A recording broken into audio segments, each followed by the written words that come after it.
Hello and welcome, ladies and gentlemen, to the ESL UK Premiership. My name is Joe Munchables Fenny, and casting alongside me to take us through the action is going to be Kiernan Scoundrel Low. How are you doing, man? We're finally here at playoffs. Finally here. We got those audio issues sorted and in the bag, and we are due to go into our first game between Team Infused and Team Exertus. Now, I was talking a little bit about you before we started.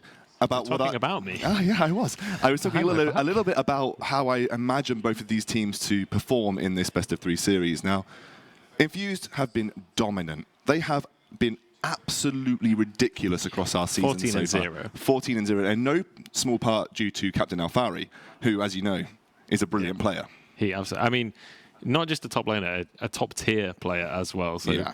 The name Captain Alfari in itself kind of says a lot about how he is on the Rift, but also about his mentality in the game. Like, he believes he is so good. He is as good as he is because he has that confidence and he has that belief in himself, and it really shows when you see him playing. Now, what's so interesting about these two teams, as the analyst brought up so nicely, is that Infused have never lost a game, but the closest team to taking a game off them was Exertus. Now, I'm interested to see whether Exertus can get this rolling. As we get through picks and bans already, guys, we're already going through them pretty quickly. Yeah. I'm interested to see whether if Exertus knock Infused behind and take a game, how will Infused react to being behind for the first time in this season of the ESL Premiership? Because that is a huge, huge mental change that you have to shift into. I know you can sometimes reset, go into game 2 fresh as a daisy, but it must hit you a little bit hard to say, whoa, this is the 4th seed and they have just taken a game off us. It really kind of shakes you, doesn't it? If you're in that situation, especially, like you say, 1st seed versus 4th seed here. So there's kind of even more connotations behind that. But let's take a look at the pick and ban. We're already partway through here. We see Riven, Lulu, and Soraka being banned out here by Infused. And Jax and Lee Sin, the first 2 bans for Exertus, just waiting on their 3rd ban now. Now, I mean, Riven, obviously, in case you guys haven't been watching the regular season, Brandon up in the top lane for Exertus is well known for his Riven, as Brixton was saying earlier. Yeah, so Riven targeted at Brandon. Lulu still a strong pick in competitive 5v5. Her kit is just so fantastic at providing a buffer for anyone that you want to keep alive, and her damage output is still very strong. And then Soraka, so strong since the changes to Grievous Wounds. She has a ridiculous amount of healing potential and actually isn't stopped by that Ignite anymore. So taking Ignite versus Soraka, pretty futile because she can still heal for that full amount. They have left up the Tahm Kench. Now, banning the Rek'Sai is good because Maxlaw is a fantastic Rek'Sai player, and Impaler said to me before we started, it's going to be pretty much first pick or first ban Rek'Sai if you're a smart jungler, because Rek'Sai just has that amount of pressure that she can put down on the map incredibly quickly. She's all round probably just the jack of all trades in the jungle, can be aggressive, can farm, can have damage output, can go tanky. She is just that really, really all-rounder, all-star jungle. I think one thing as well about Rek'Sai is the Void Rush is just so powerful. The ability to have essentially teleport built into your kit as a jungler with a much shorter cooldown than teleport is so powerful if you can maintain those tunnels across the map. But let's talk about our first pick here. We have the Kench. He's been unbenched. The frog has been unclogged. The ribbit. Yeah, you know, the dank memes are thick and fast. Yeah. But I mean, Tahm Kench, he is one of these champions that most people consider anti-fun. And I think opinions will vary across the League of Legends community on this one, but you know, there is in no short he is a very strong champion in both the support and that top lane role. And even when he first came out, he was going into the jungle and still performing well. Ever since he had that Devour ranged increased, he is basically a pick or ban champion in a lot of scenarios. It just adds that extra layer of protection for whoever you should want to protect, and also has the potential for catching as well. Obviously, once he gets those 3 stacks up and uses that Devour. Has had some recent nerfs, or at least on the PBE coming through, I think, where it means his movement speed, running away, has been reduced. But yeah, I mean, Tahm Kench, and especially with this Jinx coming through right now, you're already starting to see what's going to be a huge Protect the Jinx coming through, and Jinx getting caught out in any situation should be pretty safe inside the stomach of that Toad. Yeah, absolutely. And I mean, we've seen a lot of Tahm Kench already. I believe since he came out, we've seen him in like 70%, like 70% pick and ban throughout the Premiership, and he's had an insane win rate as well. 77%. 77% is it? There we go. Yeah. Let's take a look at what Exertus have locked in so far. Tristana and Zac. Now, Tristana is pretty standard. We see that a lot. Zac, however, this is something that Impaler was talking about on the analyst desk. This is a sort of a recent innovation. Yeah, so last patch, Jungle Camp's magic resist was nerfed, so they basically took a hit to their magic resist, which means that champions like Rammus, champions like Mundo, and champions like Zac, all of which do AoE magic damage in most of their kit in the early portions, have an increased clear speed, which means they can compete with these AD heavy junglers with good clear speeds, and they are now able to clear and get onto the ganking path a little bit more quickly, or they can farm up just as effectively as their counterparts in the jungle. So seeing Zac come back in is great, and I'm sure there'll be plenty of junglers across the world thanking that Zac's come through, because Elastic Slingshot has to be one of the most fun ganking tools in the game, especially when you generally tend to max that in the jungle first because the range just increases huge amounts.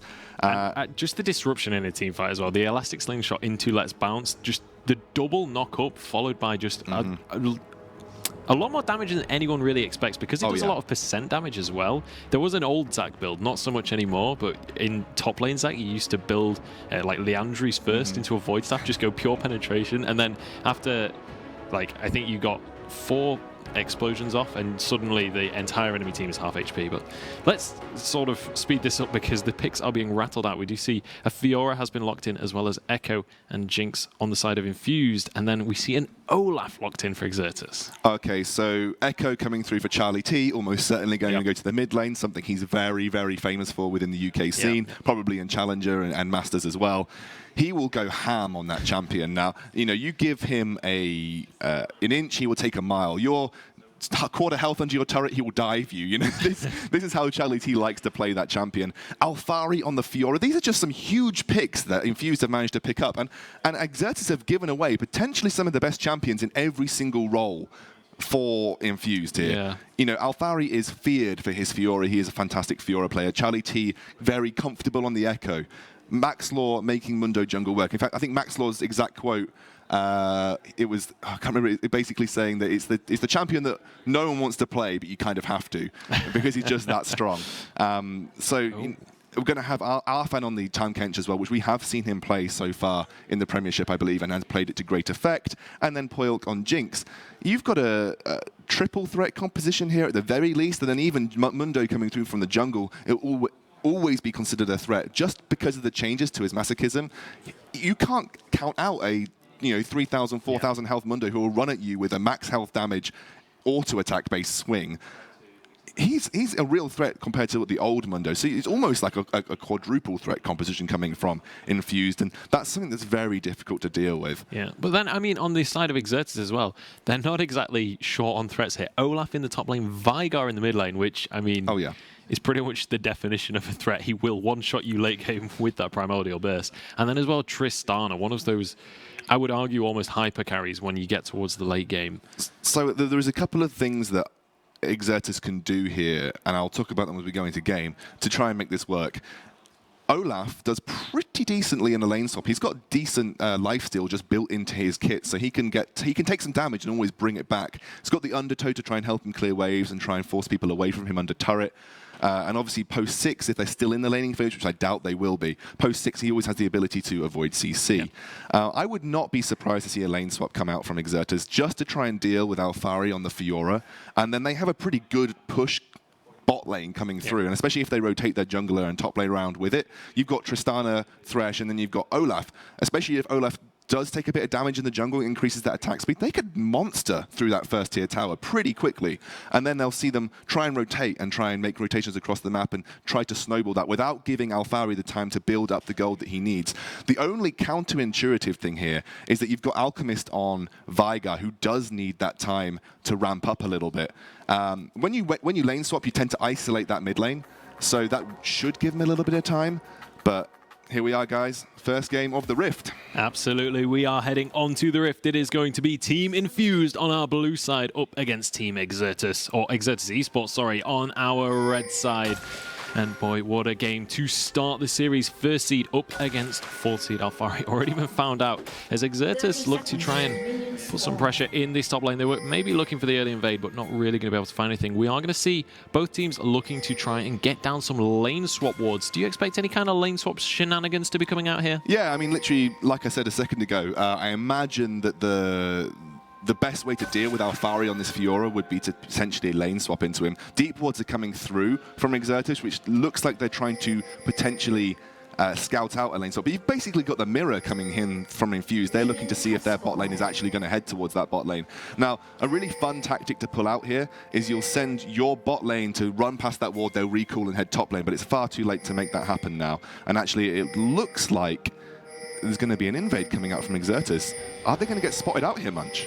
Well, they were spotted on the way in, but the question is, they've been there for quite a while. There wasn't a ward actually in the jungle with them, so it's the question on whether people knew they were still there. They are going to kick off with this Gromp. Alphari is very nearby. You must be a little bit careful here. He's going to be backing away, and he's going to walk across that ward of Exertus, so he is going to be pinged down, and we can just see the bottom lane for Infused is going to be kicking off with those Crux as well. So a lot of the jungle of Exertus being stolen away here. Actually, it's a decent move by Exertus because it's going to delay Fiora getting experience from the early camps. They're going to have a quick rotation to that top lane from the Exertus lineup. This is good macro play. It is something that they were praised for on the analyst desk, and it's actually delayed a little bit of Infuse's early game. So this is good, and then obviously once they've taken this red buff, I imagine Exertus will then rotate up to that top lane and try and get an early tower here, and then just try and keep that momentum flowing. Try and keep taking objectives, deny time and creeps to Alphari, stop him ramping up on that Fiora, and just leave Charlie T and Alchemist to do their thing in that mid lane, because Alchemist is so passive. He is an incredibly passive mid laner, and he will just sit there, avoid ganks, and farm up if you give him the time to do so. And Charlie T is going to have to play aggressive to make this work.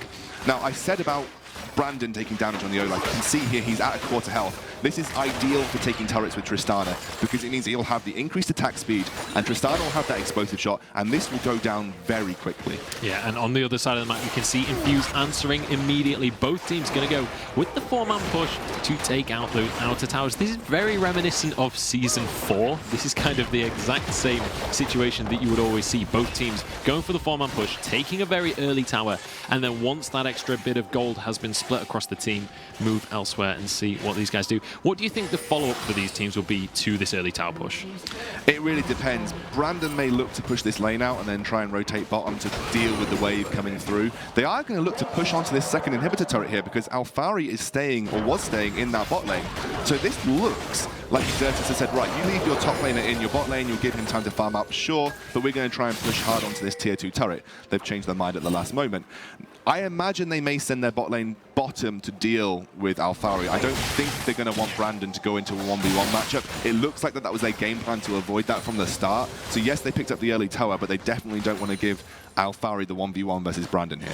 No, absolutely not. And I mean, there's been enough said on the analyst desk about how terrifying Alphari can be, and he's got the Fiora for himself. So yeah, with the Corrupting Potion as well, that is not a champion that you want to be laning against. He will do some terrifying damage. Alphari's managed the wave incredibly here. It's going to start to push towards him now, which means it's going to be a little bit difficult for Sir Scott and Wiz to get the position that they want in this lane. Alchemist already taking a little bit of damage from Charlie T here. So you can see in this bot lane, Alphari basically just thinning out the wave, not so much, but it's caused a very slow push to occur here, which maximized the amount of time that he had to farm those waves coming towards him. In the meantime, it's just going to be a hard push from Poyolk in that top lane onto Brandon, which is actually pretty good for Brandon, because now he's going to have as much time to farm into the turret, and may not necessarily get the creep score, but he will definitely have that experience in the bag, which is very important for an Olaf. You say it's good for him, but there are 3 people in the lane. He's all on his own underneath this tower, and it looks like the dive is going to go down. Maxlaw will be happy to take that, and in fact, it's Arthur taking it as the first blood goes down already. Maxlaw taking that one. Infuse giving us a textbook level 3 tower dive. Yeah, textbook. A little bit later in the game than you would expect, but as soon as Brandon showed a good slow push from Poyolk, he felt comfortable, and it was a good rotation coming out. They had the pink ward there, notably in the tri-brush, which meant that they were able to rotate around very quickly. As soon as Brandon saw the guys pop out the backside, he knew he knew that he was going to go down there on that turret, and that's a good return turret here for Infused. They've started to take the initiative away from that early rotation from Exertus. So this is good for Infused, and they're starting to put the pressure onto Exertus here because Brandon is the only member left here to deal with this tier 2 tower push. And he's not going to be able to stop it. Exertus can't answer in time for this one. They've had to just get back to base. Wiz is finally arriving, as is Dan. And actually, I don't think they do have enough time. Just not quite enough day. AD just hit Brandon taking a huge amount of damage. Beautiful parry on the dead sentence. And the fight is kicking off. We already see Arfan underneath the tower here. But they are going to have to back away. They just don't have the follow-up to engage on Infuse right now. That was a brilliant riposte from Alphari there. He riposted a basically thread needle hook here from Wiz, and that managed to basically negate any potential wrongdoing that could go towards the Infused lineup. And they don't get the turret, but definitely came out of it way better than they should have done, just due to some individual skill from Alphari there. And he saw that hook. It could have hit any of the members of his team, but it threaded right through to him, and he got a beautiful riposte as well. So fantastic play by Alphari. Good amount of solo experience going on to Tristana, but she's still behind the Jinx in terms of CS at this point in time. So all in all, Infused have come out on top, and what seemed like the initiative being in the court of Exertus, Infused have turned it around in their favor. Yeah, I mean, the biggest CS sort of discrepancy across the map is going to be in the jungle here. Maxlaw versus Dan. Dan has managed to accrue himself a 15 CS lead over his opponent. However, it was Maxlaw that picked up that first blood kill. It was him that got the kill onto Brandon when they went for that dive. So that's just going to pretty much completely even out any kind of gold lead that Dan had been building up for himself. But it could be Alchemist actually in a little bit of trouble. He is going to throw out his Event Horizon, but he's locked up under the tower. There's the zap and there's the kill. Charlie peeking that one up with Ignite. Teleport immediately cancelled. And that's yet another kill for Infused. Again, Charlie T playing the Echo to perfection right there. Didn't get close enough to the tower to take aggro, but did stay close enough to proc the stun from the parallel convergence. Brilliant play by him, and Alchemist, Poilk gets locked up here though. Beautiful death sentence. Poilk is going down and out. Charlie T now tanking up the tower. Chrono Break comes out, but I don't think it's going to be enough. Oh, beautiful flash, but Sir Scott is going to follow him. Slow comes out from the Time Winder, and that is going to be Charlie T dashing to safety, but it is a kill finally for Exertus. Yeah, nice combination of skills there. Very importantly, again, like you said, Wiz with a great hook onto Poilk. Poilk a little bit exposed, had good frontline protection, but didn't use it. And unnecessary kill given over here to Sir Scott, who's probably one of the most vital members. Charlie T taking a lot of damage here. Alchemist goes forward, and oh, he goes down. I mean, that was... that's just Vigar in a nutshell right there. That's primordial burst right there. Yeah. Charlie T's ultimate was on cooldown. There was nothing he could do to escape that. He used his flash and his ignite in that dive. Interestingly enough, Alchemist didn't use his flash in that parallel convergence because he knew he was probably going to go down earlier. And that little bit of play right there, he means he manages to get a return kill for basically that investment of losing his life. And they didn't lose the mid lane turret either. So, I mean... all in all, decent return for Exertus. They're definitely not getting completely whitewashed at this point in time and have... And, I mean, like, the gold says that all. We saw Infused were already... I think they were almost at 1,000 gold lead. Now the gold is almost dead even. Exertus have pulled themselves back perfectly. Excellent solo kill by DX Alchemist. I mean, that was one of the things Impaler and Brixton were talking about on the analyst desk, was DX Alchemist has to really show up for this game. He has to be able to win out this mid lane. And I mean, against such an aggressive player like Charlie T, that can be a challenge. But obviously, Alchemist has been showing that he is able to stand up for himself here. Is slightly behind on the CS, and they are a kill apiece. So we'll have to see. I mean, obviously, Vigar isn't an early game champion. We'll see how it pans out once he starts to scale up. Yeah, now my interest here is about where Exertus are going to go from this point in time. They've got good pink ward coverage in the bot lane. It looks like they're trying to keep Sir Scott as safe as possible from any potential ganks with Alphari. They're going to want to group pretty soon because they've got a pretty good composition for taking down towers just because they've got that Tristana. Their siege is pretty decent because Alchemist will always provide a threat under turret. With that, Charlie T is in all kinds of trouble. He's going to be knocked up. He's going to be locked up by Let's Bounce, and now Brandon arrives on the scene just to get an assist on this kill. Chrono Break going to come through. He is going to be able to dash away, but Dan flashes for the smite. He's slowed down. Charlie T in a 1 versus 3. Dan picks up the kill in the end with that. Oh, Arfan! Cinderhulk, but Arfan has been found out. The bomb is ticking away, and actually Exertus decide to abandon ship on that one because they want to push the mid lane. Yeah, exactly. They didn't need to spend any unnecessary time taking down the Toad because he has basically 3 life totals, taking down the shield and his original life total, and as well everything else that you feel like you need to take down when the Tahm Kench is in front of you. But it does mean they get all this extra time to take down this mid-tier turret, which is beautiful for Xertus, because now they can start to apply pressure with vision. Now they can start to press into Infused jungle, to try and push their vision line upwards and take control of this middle portion of the map. Dragons have become kind of less important. That first dragon is going to remain important at whatever stage you get through the game. But the later you go, because of the pace of the games right now, the 5-dragon win condition isn't so important, because you never really get to a stage where 5 dragons are going to be available. Yeah, I mean, on the other side of that coin, though, we weren't typically seeing lane swaps either in this patch. So could it be that now the patch has sort of been out a little bit longer, teams are starting to play more towards the late game? Yeah, I mean, I have seen games go a little bit longer. Now the patch has been out a little bit longer, just because of the, all the changes. There are comeback mechanics available, although they sometimes don't always work. Speaking of dragons, this will be the first one started up for Infused. I don't think we're going to get a reaction from Xertus. I don't think they want to risk it, considering that they know they could probably pick up a dragon at some point. They definitely want to get at least 2.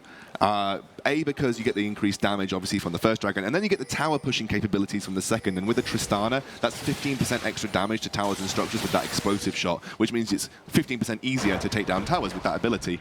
Maxwell taking a bit of early damage here, and he's looking to press deep, try and get some deep vision down, pops the ultimate, just to regen some health, as you always see those Mundos do.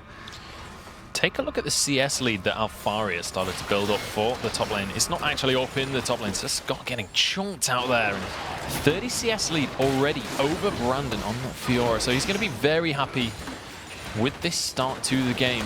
But I feel like he's already had that team up for a little while. He's been stacking up gold. Once he turns that into a Hydra, that's where Alphari really is going to start to get scary. Yeah, so Fiora as a split push threat is actually pretty weak until you get that Ravenous Hydra, because it's pretty difficult for her to push waves effectively and quickly, because she is obviously a single target auto attacker, a bit like Tryndamere, but without the attack speed and without the crit in most cases. So you need the AoE damage from that Ravenous Hydra to make it effective to push lanes quickly. And so that's why you're going to see Alphari go for that early on. Oh, a lot of damage. Yeah. He's got a good blocking field in front of him right there, so he should be pretty safe. But it does give a bit of potential for Infused. Oh, he's going for it. The rocket is coming. Oh, misses Scott. Oh, does he base? No, not quite like I got too excited. You got a little bit excited. It could have got him on the fountain. That would have been amazing. As Alphari pushed that bottom wave out, it has allowed Brandon to catch up in CS in that top lane a little bit, and he's going to go straight for the Fade. So I imagine working towards a Black Cleaver. I'd be interested to see whether he goes straight for the Black Cleaver or he tries to pick up some tanky items and then delay that Black Cleaver until a little bit later. With the Zac likely going Cinderhulk, you do have a bit of a front line, and with your ultimate from Olaf, you can always be a threat that it's pretty difficult to take down anyway, regardless. So he may go straight for that Black Cleaver. Yeah, with the Coolfields Warhammer, it does look like that's what he's going to go for.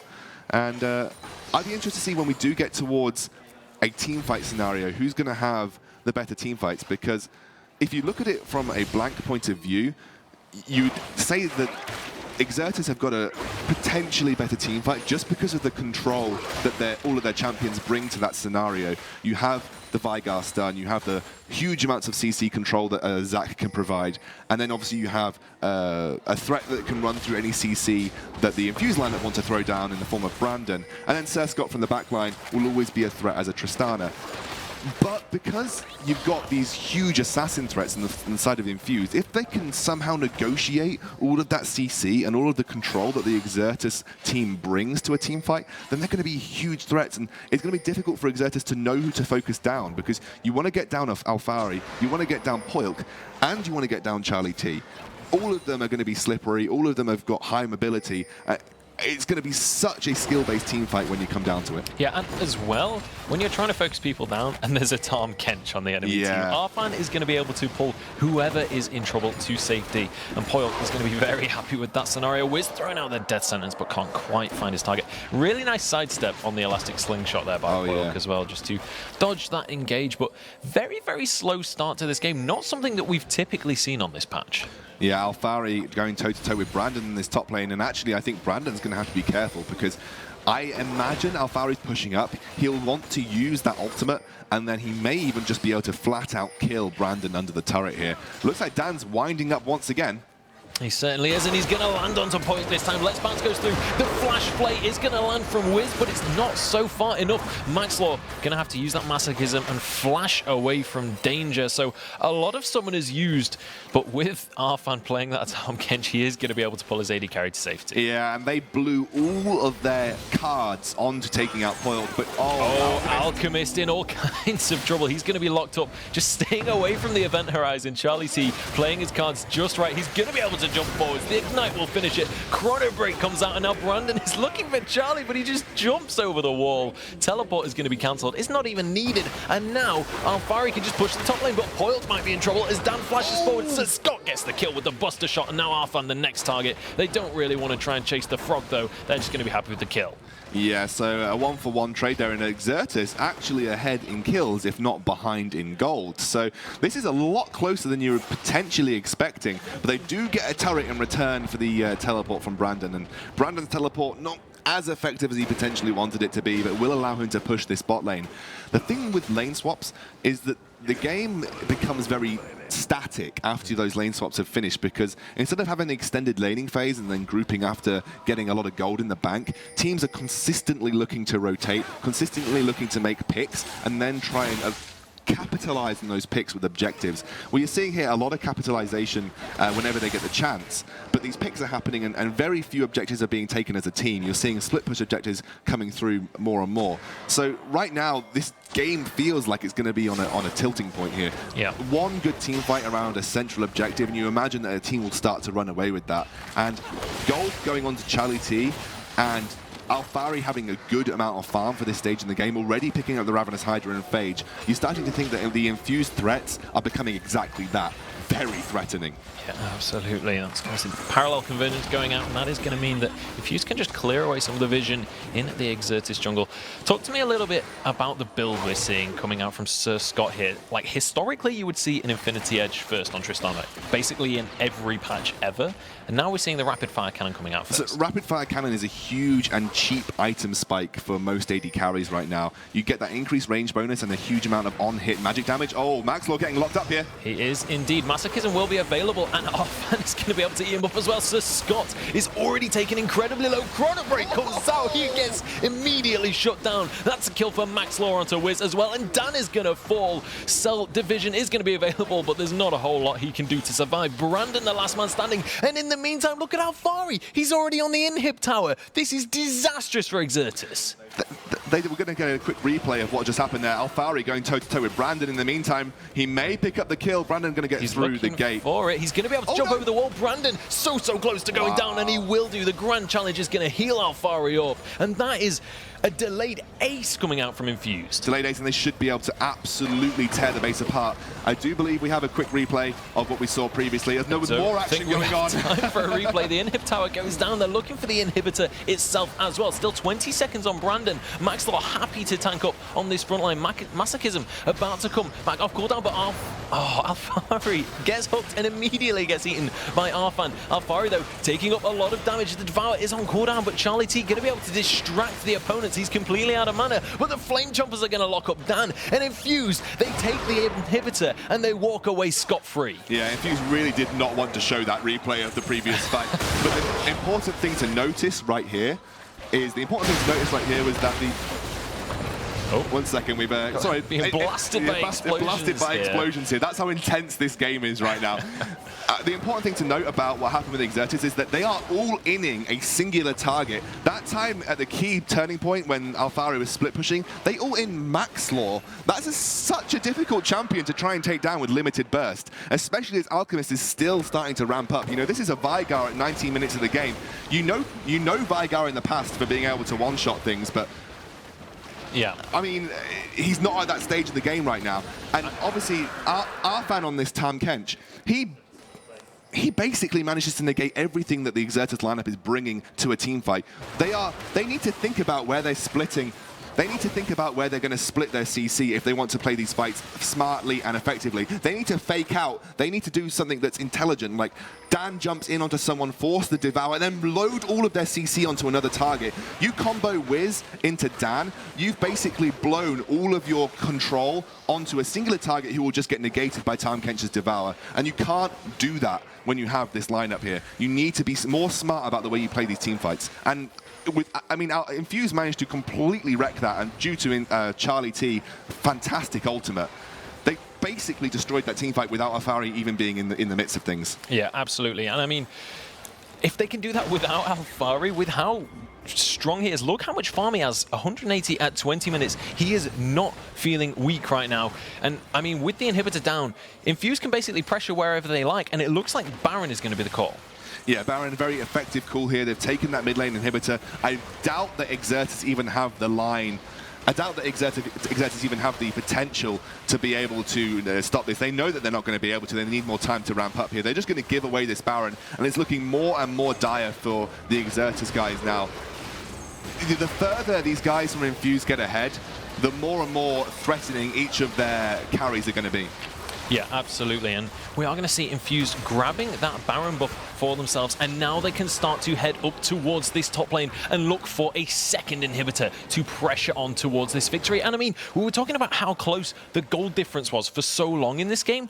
Look at it now, 9,000 gold lead in favor of Infuse just short of 22 minutes into this game. Now they're starting to pressure on towards this top inhibitor tower. What do Exertus do here? Very little they can do. They're going to try and go for it, though. Dan answers my question immediately. Poilk trying to escape, and actually there's no Tahm Kench. He finally gets eaten, but Arfan goes down himself, and look at Infuse. They're falling apart right now. Alphari is going to go down. Grand Challenge is not enough to heal him as Sir Scott jumps forward, trying to finish them off. Charlie T, for some reason, is split pushing in the bot lane. Yeah, I mean, that was all because Charlie T wasn't there right now. I'm going to have a look at the replay, because I need to just have a quick look at it, because we basically missed a lot of stuff here. Sorry, we had a couple of audio issues with the replay going on. Hopefully it'll be coming on our screen pretty shortly. But basically, that was all because Charlie T was in the bot lane. There's nothing more to say about it right there. Yeah. I mean, they caught Poilk out pretty quickly. He was too far away from Arfan. Arfan had to flash in for the Devour, and then that basically slowed Arfan down to the extent that Poilk was practically already dead. He was in the midst of a huge team fight from Exertus. And with the CC and the damage coming through and no one there to touch the backline, Alphari was basically stuck in no man's land too. Brilliant execution by Exertus, and that was probably a little bit of a misplay more by Infuse. They got too close. They didn't respect the damage that was still available in the Exertus lineup, and had Charlie T been there, that parallel convergence provides such a threat in a team composition that Exertus has, that it probably would have turned the team fight completely the other way around. Yeah, absolutely. I think the key thing as well was Infuse just didn't respect how far Dana can engage away from. That was an awful sentence. How far away from he can engage. That was another awful sentence. I'm going to give up on that sentence. He can engage from very far away is what I'm trying to say. And Brandon is being engaged upon by Alphari, but he's looking to make this one into a fight. He has a lot of attack speed, but not enough. Alphari going to take him out with that Grand Challenge. And now Infused with a man advantage. They're starting to push down this bottom lane, and Alphari will split in the top. Yeah, so there's basically a couple of things in that fight. Every time Fiora procs a Vital, she gets health back. And it was so close for Brandon, but his Vitals kept getting popped, and eventually she managed to get too much health and doing Fiora things. We are just going to quickly have a look here. Dan going in. He's going to get the Lantern out, though, at the last moment. But Maxwell's not had enough. He's going through with the ultimate. They're going to go for the inhibitor.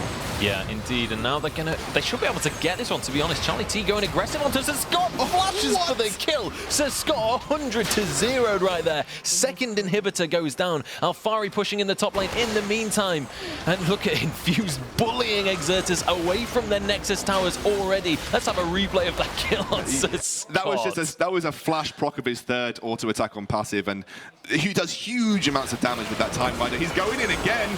Yeah, Dan is going to be locked up by the parallel convergence. Alchemist has to be careful here, but he is going to be able to do some damage from the backline. Poilk tanking up the Nexus tower, but it doesn't matter. Cell division is not enough to keep the jungler alive. This is going to be the final Nexus tower dropping, and at just short of 25 minutes, Infused are going to take the very first game of our playoffs here. Infused 1-0 up against Exertus Esports. Yeah, I'm going to be completely honest here. There was a couple of key factors in the Infused composition that made the Exertus' composition a lot weaker than it should have been. Charlie T picking Echo meant that every time they looked to go for an all-in engage, he could just throw parallel convergence down on his own team, force Exertus to try and fight within those realms, and then they're locked up. You know, you have these huge engage potentials like Zac and Thresh. Both of them want to jump in onto your carries. If Charlie T just throws down that parallel convergence like he would just be able to lock up everybody, you know, who's going in as the aggressor. And then you have the Tahm Kench as added backup as well. And we saw that time after time. And then Charlie T can turn when everyone is stunned onto the back line. If you stun the front line of Exertus who are looking for the engage, jump out, and then go onto the back line as an Echo, you're leaving a whole level of exposure there, because obviously you have Zac who wants to jump in, you've got Olaf who wants to run in, and you've got Thresh who's going to either try and peel or going to be looking for the pick with his death sentence. As soon as Charlie T was able to lock those guys up in any form of team fight, he could just jump out and jump onto the backline like Divot, so DX Alchemist, or onto Sir Scott, and just wreck them, because that's what an Echo does when he's got a bit of AP behind him. So, I mean, good competition coming in from Infuse. Exertus, we saw them play it well, but that was only when Charlie T wasn't there. When Charlie T was there to fit the Infused jigsaw, they were like a cohesive unit. They just stomped those team fights. Saw it at the end there. One singular engage gone wrong from Exertus led to a completely blown game for the guys from Exertus. And I mean, I think the number one thing that Exertus need to take away is just ban Tahm Kench, because there was nothing they could do every single time. I mean, there was one fight where Arfan didn't get the Devour off early, and that seemed to be the fight that Infuse managed to win. And the other key point is that because of the style of champions that DX Alchemist plays, Echo is always going to do favorably against them, because DX Alchemist is not looking to put pressure on this melee champ in the mid lane. He's going to look back to sit back and farm and try and stay safe. Well, Charlie T exploited that. He still managed to get the solo kill. And Alchemist is never going to be at a point where you're putting pressure on this Echo. You allow an Echo to free ramp up, he's going to one-shot your AD carry. He's going to one-shot your mid laner. That's just what an Echo does. But Absolutely. We'll be heading over pretty soon, won't we? We will indeed. We're going to pass it over to Sona and the gang over on the analyst desk. Talk to us about what happened in that game.